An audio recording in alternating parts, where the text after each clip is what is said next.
ಮತದಾನ ಜಾಗೃತಿ ತಾಲೂಕು ಅಧಿಕಾರಿಗಳಿಂದ ಕ್ಯಾಂಡಲ್ ಮಾರ್ಚ್ ಅಭಿಯಾನ. ಬೆಳಗಾವಿ ಜಿಲ್ಲೆ ರಾಮದುರ್ಗ ಪಟ್ಟಣದ ತಾಲೂಕು ಪಂಚಾಯತ್ ಮತ್ತು ಪುರಸಭೆ ಸಹಯೋಗದಲ್ಲಿ ಜರುಗಿದ ಲೋಕಸಭಾ ಸಾರ್ವತ್ರಿಕ ಚುನಾವಣೆಯ ಮತದಾನ ಜಾಗೃತಿ ಅಭಿಯಾನಕ್ಕೆ ತಾಲೂಕು ಪಂಚಾಯತ್ನ ಕಾರ್ಯನಿರ್ವಾಹಕ ಅಧಿಕಾರಿ ಬಸವರಾಜ್ ಐನಾಪುರ್ ಚಾಲನೆ ನೀಡಿದರು. ತಾಲೂಕು ಪಂಚಾಯತಿ ಆವರಣದಲ್ಲಿ ಸ್ಥಾಪಿಸಿರುವ ಕ್ಯಾಂಡಲ್ ಮಾರ್ಚ್ ತಾಲೂಕು ಸ್ವೀಪ್ ಅಧ್ಯಕ್ಷರಾದ ಕಾರ್ಯನಿರ್ವಾಹಕ ಅಧಿಕಾರಿಗಳು ಕ್ಯಾಂಡಲ್ ಹಚ್ಚುವ ಮೂಲಕ ಮತದಾನ ಜಾಗೃತಿ ಅಭಿಯಾನಕ್ಕೆ ಚಾಲನೆ ನೀಡಿದರು.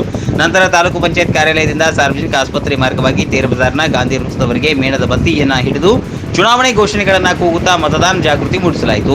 ಈ ಸಂದರ್ಭದಲ್ಲಿ ತಾಲೂಕು ಪಂಚಾಯತಿ ಕಾರ್ಯನಿರ್ವಾಹಕ ಅಧಿಕಾರಿ ಬಸವರಾಜ್ ಐನಾಪುರ್, ಪುರಸಭೆ ಮುಖ್ಯಾಧಿಕಾರಿ ಈರಣ್ಣ ಗುಡದಾರಿ, ತಾಲೂಕು ಪಂಚಾಯತ್ ಸಿಬ್ಬಂದಿಗಳು, ಮಹಿಳಾ ಮತ್ತು ಮಕ್ಕಳ ಕಲ್ಯಾಣ ಇಲಾಖೆ ಅಧಿಕಾರಿಗಳು, ಅಂಗನವಾಡಿ ಕಾರ್ಯಕರ್ತೆಯರು, ಸಂಜೀವಿನಿ ಒಕ್ಕೂಟದ ಎಂಬಿಕೆ, ಎಲ್ಸಿಆರ್ಪಿ ಮತ್ತು ಗ್ರಾಮ ಪಂಚಾಯತ್ನ ಗ್ರಾಮ ಕಾಯಕ, ತಾಲೂಕು ಪಂಚಾಯತ್ ವ್ಯವಸ್ಥಾಪಕ ಅಯ್ಯಪ್ಪಯ್ಯ ಕುಂಬಾರ್, ಹೌಸಿಂಗ್ ಸಂಯೋಜಕ ಸಂಜು ಹುಣಶಾಳ್ ಸೇರಿದಂತೆ ತಾಲೂಕು ಪಂಚಾಯತ್ ಸಿಬ್ಬಂದಿ ವರ್ಗ ಹಾಗೂ ಪುರಸಭೆ ಸಿಬ್ಬಂದಿ ವರ್ಗದವರು ಉಪಸ್ಥಿತರಿದ್ದರು.